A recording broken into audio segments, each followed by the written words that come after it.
sika rehetra manana fotoana tsy azony izay tiatsika foana dia mila miandry sy mampiasa ny finoantsika mba andeha ohatra kely kokoa ary ny zavatra kely izay hitako fa nampiady ny finoko fa Andriamanitra mahalala mihoatra ny fahalalako ary ny zavatra rehetra dia hiasa soa amin'ny farany.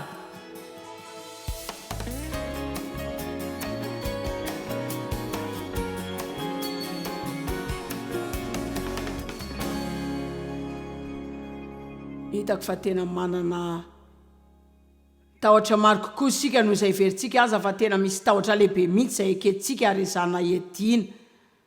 Fa hitako koa fa misy karazan-javatra kely maro izay mety navelantsika hiditra eo amin'ny fiainantsika nandritra ny fotoana maro lava tamin'ny fiainantsika izay mety tsy takatsika koa raha izao hoe misy izany fa iray amin'ireo tahotra izay nanantsika izay mety tsy heverintsika fa tahotra koa raha izany dia ny fisalasalana. Hitanareo ny fisalasalana dia fianakaviana akaiky ny tahotra na koa afaka miteny mihitsy sika hoe karazana tahotra izany ary tsy mihevitra koa raha zaho hoe misalasala betsaka amin'Andriamanitra isika fa mihevitra matetika foana hoe isika izany manany amin'ny tenantsika. Mety mino ihany isika fa afaka manao zavatra Andriamanitra fa tsy azontsika antoka fa ho ataony ho antsika izany.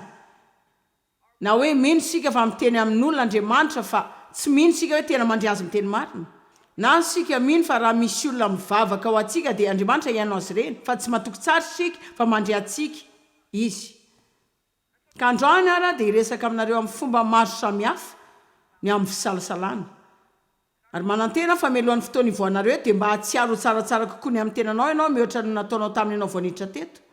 Dia mivavaka mba hianatra zavatra ianao izay hanampy ianao mba hanana fifandraisana tsaratsara kokoa amin'Andriamanitra. Angamba mihoatra ny ataonao. Hitanareo Andriamanitra mankafy fahasahiana, za mino. Za tena mino fa Andriamanitra tia olona sahy, masina, mavitrika amin'ny fahatokiana. Ary rehefa milaza hoe fahasahiana, za zany tsy miresaka hoe azonareo mavita ny zavatra rehetra amin'ny toetra. Fa za miresaka mahay ny zavatra rehetra amin'ny alalan'i Kristy amin'ny toetra. Zavatra izay firesako matetika foana ny hoe tompo tsy misy zavatra haiko mihitsy fa mahay be aho aminao dia tsy mahay ninninina amin'ny tenako. Tsy misy vitako raha tsy eo ianao fa mahay ny zavatra rehetra amin'ny alalanao. Ka ny fahatokiana masina dia fahatokiana izay ao amin'Andriamanitra fa tsy fahatoki-teny izany fa fahatokiana izay vitanao sy ahafahanao manampy anao amindra amin'ny finoana sy hosahy anao izay rehetra ilaina ataonao. Fomba tokana ahafahanao mahazo izany karazana fahatokiana izany dia rehefa tsy matahotra ianao ny hoe mety anao diso na manao tsy mety. Ka matetika tena matahotra loatra ny anao diso sika dia tsy samy mamindra akory na mba hanao zavatra mihitsy. Azoko antoka fa tamin'i Jesosy nandeha tao ambony rano ireo mpianatra 12 izay tao amin'ilay sambo kely dia natahotra aloha tamin'ny voalohany fa nahita olona zareo fa tsy fantany hoe Jesosy io mandeha ambony rano io. Neverin'izy ireo fa matotoa izany. Fa avy eo fantatr'izy ireo ihany fa Jesosy izany dia hoy Petera hoe Tompo, raha ianao tokoa io antsoy mba hakeny aminao hoeny amin'ny rano. Tena sahako milaza fa ny 12 koa dia mba te hanandrana izany tamin'io fa na izany na tsy izany dia Petera reny nanana fahasahiana hanandrana. Tena mindra kelikely izy fa avy eo rendrika ihany no ny tahotra. Fa ny vaovao mahafaly dia Jesosy nanantsotra ny tanana dia nandray azy. Dia hitako fa na dia andeha fotoana fohy kely aza dia avy eo koa ho rendrika fotoana fohy dia avy eo ifody andeha fotoana fohy indray dia amin'ireo fotoana halavonindreo Andriamanitra dia hanatsotra ny tanany foana andray azy sy hanampy hiverina amin'ny lalana marina indray. Fa mbola hanandrana foana dia enjera kely dia hanandrana indray dia enjera kely fa ny farany hianatra mindra tsara. Mihoatra ny aro tena ao an-tsambo kely dia tsy mba hanao ninina mihitsy. Izany dia tontolo lehibe ngeza mahafinaritra ary tombotsoa betsaka ny miandry ny tsirairay avy aminareo ireo. Eno kely aza aza mba miaina fiainana ratsy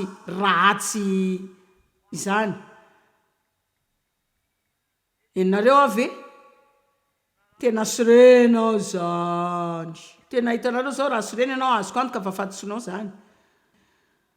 Ary ny ankamaroany izany dia avy amin'ny fikirizana miaro tena amin'ny fiezahana manao adalana mitovy foana ihany zavatra mahasotra miverina foana. dia tsy mba mivoaka mba hanao zavatra hafa kory sika. Fa hitako zao ary mime anareo zao rehefa milaza zao a. Fa hitako hoe tamin'iza teo amin'ny angamba 10 taona tamin'izany. Ary zany zao tamin'ny fotoan'izay niakanjon'ny vehivavy collant sy nylon, ary tamin'ny fiainako rehetra dia nitafy bakiraro volontany a. Fa ireo vehivavy sasany dia nitafy mangamatroka na mainty na mavokely na ireo misy soratsoratra tamin'izany, fa tsy za fa za mitafy bakiraro volontany. Fa zany zao dia dinga ny finoana ho azy nitafy karazana loko hafa zany nylon. Ary za kory tsy hoe reny karazan'olona kanosy reny, fa sika rehetra manano zavatra zay tena hoe mba tiatsika atao reny foana. Mahita ny olo-kafa manao reny sika dia tianao zany koa, na mba hanandran'izany fa matahotra fotsiny sika. Ary te hampahiranareo androany mba hanomboka hiaina amin'ny fahasahiana kokoa, dia mba hivavaka amin'ny fahasahiana kokoa, dia mba handeha hamindra anaraka ny fonao dia anao zay tena inonao marina fa Andriamanitra no manome anao anaovana zany. Tsy hoe mampirisika anareo anao zavatra daladala akory na ny anaovanareo zavatra tianareo andramana. Ary tsy tena manana taridalana avy amin'Andriamanitra akory anareo fa zavatra mety aminareo zany, fa za mino fotsiny fa Andriamanitra mitady anareo hanana fiainana tsaratsara kokoa mihoatra izay efa nananao. Za mino fa izy dia mana fiainana lehibe ngeza mivelatra mahafinaritra ho antsika. Hitanareo Petera tena nanao adalana maro mihitsy. Zany hoe fotoanany adalana zany, fa za mino fa iray amin'ny antony tazonan'Andriamanitra ny fiara-miasa tamin'ny Petera mazava azy dia izy tia azy aloha, fa faharoa Petera nanana fahasahiana. Za mino fa Andriamanitra tia fahasahiana. Hitanareo Zakaiosy lehilahy fohy kely zay tsy afaka nahitan Jesosy satria tena feno olona tamin'izany, fa izy mbola sa niazakazaka teo alohan'ny olona izy dia avy eo nianika-azo mba ahitany an Jesosy. Ary tena mahaliana rehefa nandalo teo Jesosy dia nahatazana ny Zakaiosy izy dia nanao hoe midina faingana ianao fa tsy maintsy hiara-misakafo aminao any io. Fa maninona no izy ny safidiny hiara-misakafo tao anatin'ny olona rehetra zao? Izy rery nianika-azo teo dia hitanareo zao afaka adikanareo zany fianiana azo zany ho lasa zavatra tianao atao. Azoko antoka fa betsaka ny olona tamin'izany andro zany nilaza hoe be olona loatra izy zany, tsy afaka nahita azy fa tsy tianao ezaka mihoatra izy na mba handeha lalana lavitra.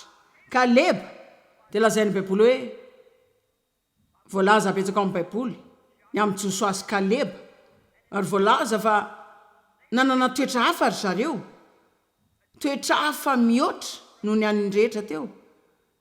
Ary rehefa voazara daholo ny tany ho an'ny foky rehetra, hoy Kaleba hoe mehoary tendrombohitry efa 520 taona izy, dia hoy izy hoe meo tendrombohitra ray aho. Ianao ve vonina hianika tendrombohitra ray rehefa 520 taona, sa ianao efa nanapa-kevitra fa efa antitra loatra vao mba hanomboka zava-baovao indray? Haiko fa tsy mbola antitra daholo akory nareo rehetra, fa tsy maintsy ho eo nareo na ho ela na ho aingana. Ary tsy tia hanana fisainana diso mikasika izany nareo, tsy misy zany hoe tanora loatra ianao na antitra loatra izany. Nefa anao zavatra ho an'Andriamanitra, tsy misy zany tady zany rehefa hanomboka indray. Hoy aho hoe tsy mbola tara ny fanombohana indray.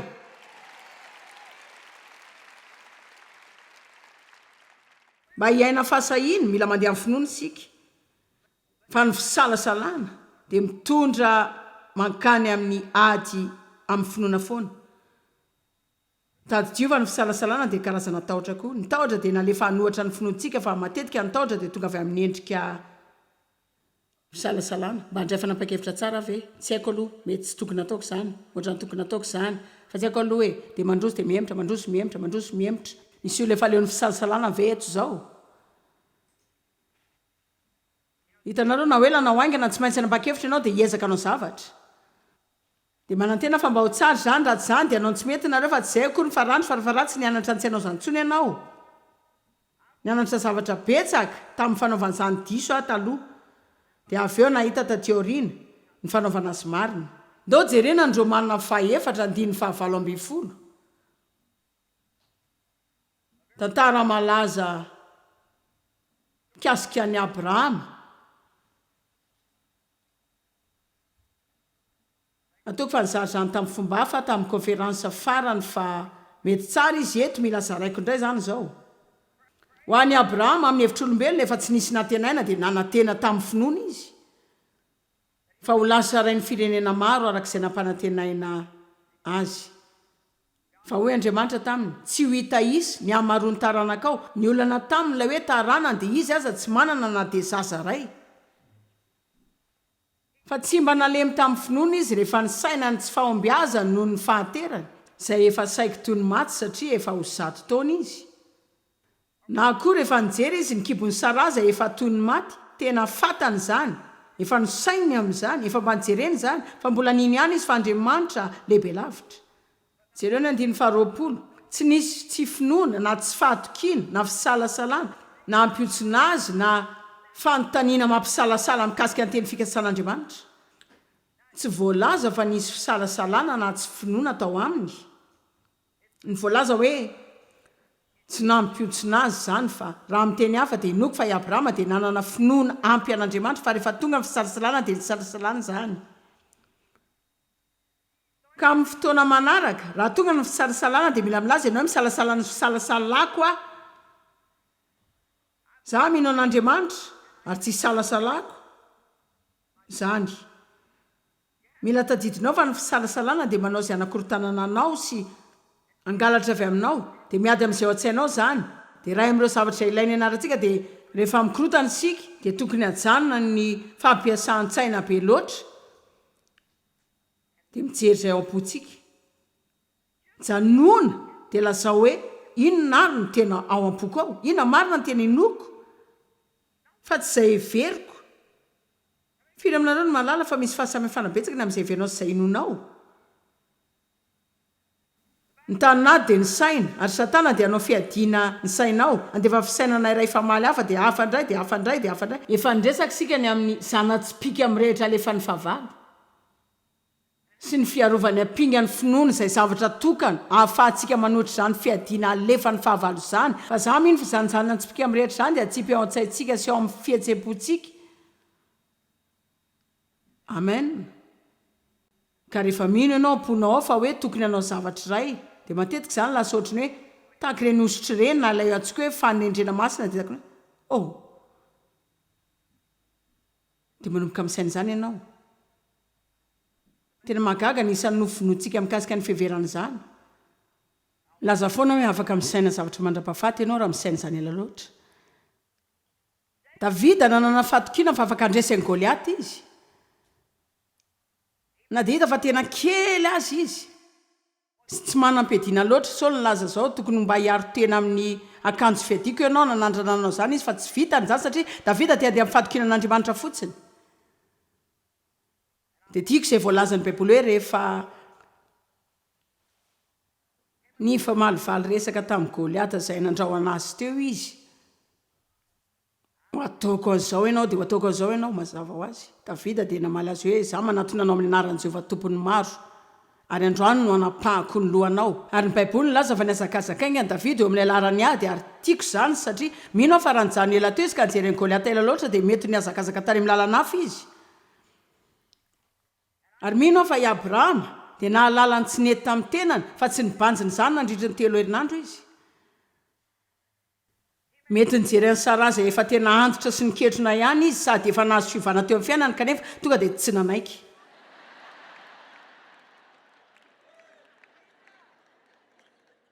ka ny baiboly laza hoe ilay tsy finoana sy fisalasalana ary mila tahaka antsika rehefa mamaky ireo tantara ireo sika fa izy ireo dia olona tahaka antsika ihany ampatsorana nonoko foana hoe mamaky ny momby ireo olona ireo amin'ny baiboly sika dia tsy dia azontsika loatra hoe olona tahaka antsika ihany ange izy ireo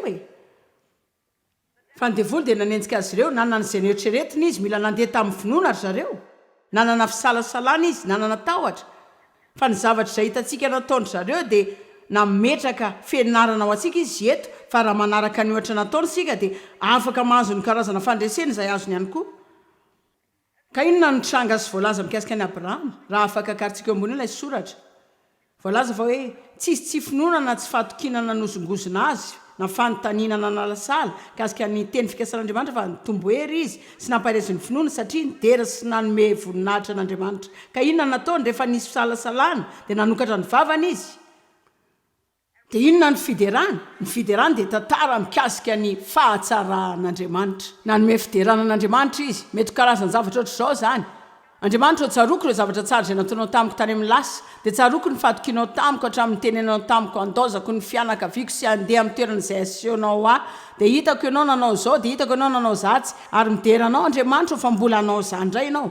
Tsy hanakananao mihitsy ny fisalasalana raha manokatra ny vavanao ianao dia miady amin'izany amin'ny tenim-pinoana.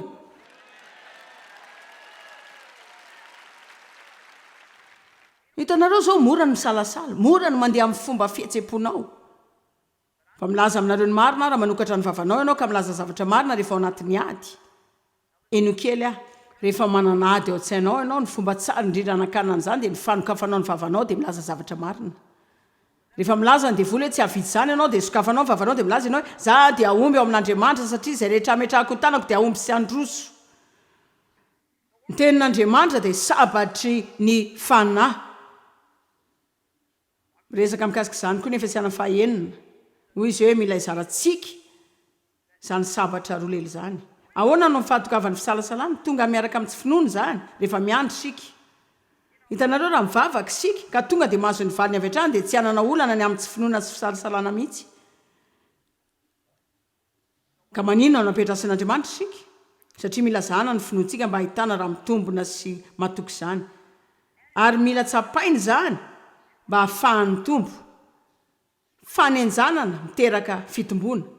Ary betsaka aminareo mety afaka milaza mihitsy fa ny akamaroanareo dia eo amin'ny toerana izay tena hitsapananao amin'ny fiainanao izao. Ary tena magaga fa tena matezitra izany matetika rehefa hainao fa hainao mahalala fa hainao izany hoe hainao mangataka amin'Andriamanitra mba hanao zavatra nefa izy tsy hita mihetsika akory. Fa mbola mampiandry anao ihany izy. Misy amin'olona ary ve zao mahalala izay resako aminy. Sa ianao mbola mitoy amin'ny zavatra iray foana dia miverina dia miverina dia miverina foana. Fa ilaza zavatra aminareo tsy haiko aloha izay zavatra nandalovanao fa za tsy nandalo herinandro tsara ihany koa. Nanan-javatra iray izay natrehana koa izay efa natrehana efa fotoana ela ary tena andro mahasosotra ny fiatrehana izany dia izany zao dia izao. Rehefa niatrika izany teo eo amin'ny efa taona teo dia nahazo fitsarana sy taritra tsara. Izao andraso. Io andro io ihany. Nisy zavatra hafa indray. Izay noheveriko fa efa tapitra. Tena noheveriko fa efa vitsy izany. Fa dia nankafy fotsiny fiadanako aho.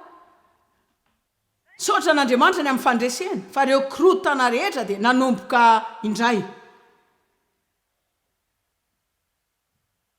Fa manan-javatra trehana foana sika rehetra. Fa tena faly aho fa nitorony amin'ny finoana tamin'ity herinandro ity. Satria na dia tsy ilainareo izany dia hanampy ahy. Sika rehetra manana fotoana, tsy ahazon'izay tiantsika foana dia mila miandry sy mampiasa ny finoantsika mba handeha hihoatra kely kokoa ary ny zavatra kely izay hitako fa hanampy ahy dia ny finoko fa Andriamanitra mahalala mihoatra ny fahalalako ary ny zavatra rehetra dia hiasa soa amin'ny farany.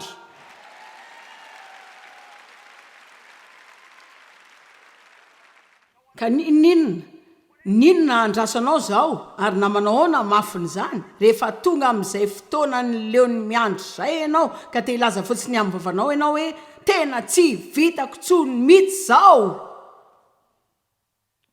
Dia raha tokony hiteny izany dia mila manokatra ny vavanao finoana ianao milaza hoe Andriamanitra ianao dia tsy mba mila zavatra maro tranga amiko. Mihoatra ny zakako izany fa raha tsy ho zakako izao dia tsy ho avelanao tranga. Ary haiko fa tsy ho tary izany ianao na dia indray andro azy. Fa amin'ny fotoana marina tsara dia ho avy ny fitsaharako. Ny fisalasala dia tonga amin'ny fotoana fiandrasana. Hoy ny Baiboly amin'ny Hebreo 10, 5:30 sy 5:30 fa mandova ny teny fikasan'Andriamanitra sika amin'ny alalan'ny finoana sy ny faharetana ihany. Tsy hoe finoana fotsiny ihany, fa finoana sy faharetana. teny grika ao an'ny faharetana dia milaza fa vokatry ny fanahy zany izay mitombo amin'ny alalan'ny fitsapana rery any ka mamoaka ny finoantsika sika dia mahazo fitsapana avy eo mamoaka ny finoantsika sika dia mahazo fanoerana avy eo mamoaka ny finoantsika sika dia avy eo lasa miandry ela lavitra noho ny izay tiatsika endrasany dia mandritra izany fotoana izany dia mampivelatra ny faharetana sika fa tsy azontsika mihitsy zany fahafenoan'ny finoantsika zany raha tsy efa manana faharetana fanaraka amin'izany sika ary ny faharetana tsy hoe fahafahana miandry fotsiny ihany fa eo amin'ny fitondrantenantsika eo am-piandrasana afaka milaza fomba ray anafoezanao ny fiandrasanao ah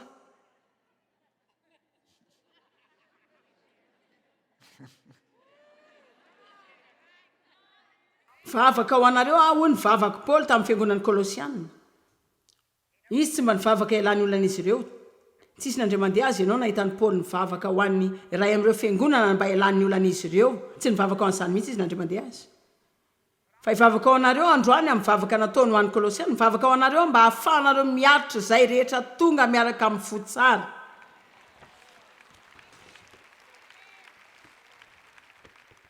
dia jereo avy any amin'ny fiatriana le olana raha mbola mideran'Andriamanitra sika ka tony tsara foana toy mandeha amin'ny fitiavana tsy manao toetra ratsy dia mino aho fa ny fiandrasana dia mety ho fohy kokoa mihoatra ny tokony ho izy fa tsy ilaina fahalalana be zany mamantatra hoe manino sika ny tsy maintsy mandalo fotoana ny fitombony izany ny any ilaina ataonao dia miambina fitondrantenanao mandritra ny fitsapana za zao iresaka amin'reto olo reto ireo zao mitondratena tsara ninareo re olona tsy tena mahagaga mihitsy ve ny fatra ny finoana ananantsika mandra-pisiny olana tena mora ny mira hoe tia ny tenako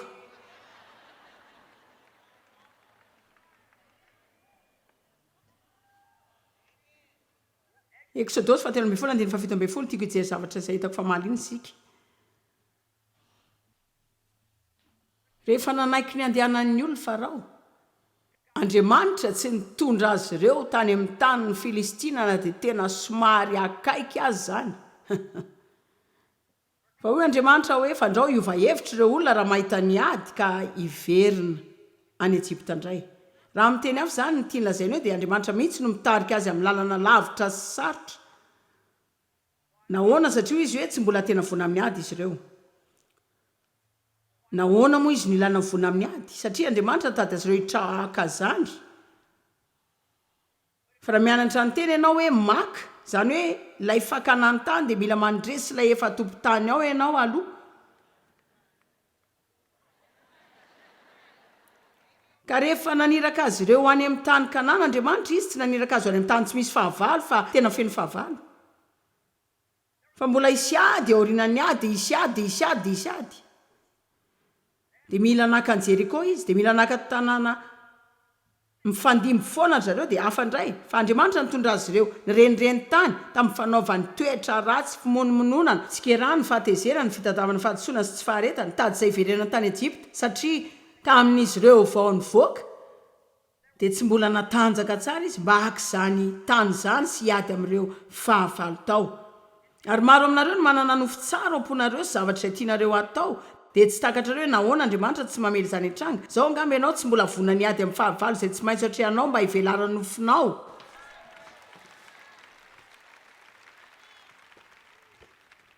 ilaza zavatra aminareo ah raha mivavaka ny mba ampiasain'Andriamanitra anao ianao arakaraka ny olona afaka ampianao na abetsahany fanoeranao azonao Korintiana 1:7 Paoly laza hoe fa varavarana lehibe ny vovo azoko miasa tsara nefa maro ny mpanohatra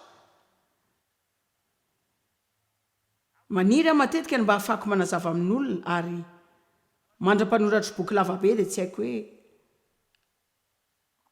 ohatrinona ny laina dia inona ny takiny izany tamiko izay avy tany amin'ny febroary 7:7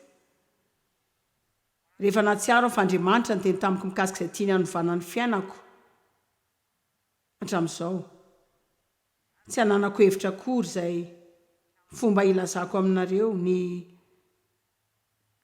irifiry fandroritana ny fotoana tapitrisany zay nytadavako iala sy ijana ny fanoeran'ny olona ny fanoerana avy amin'ny devoly reo fotoana nanafianany vatako ny fanafianany saiko ny fanafianany fihetsepoko tsy haiko akory zay fomba anomboana ilazana aminareo fa hitanareo zao fa tsy amidiko ninonninona eto ambonin'ny tany zany tsy misy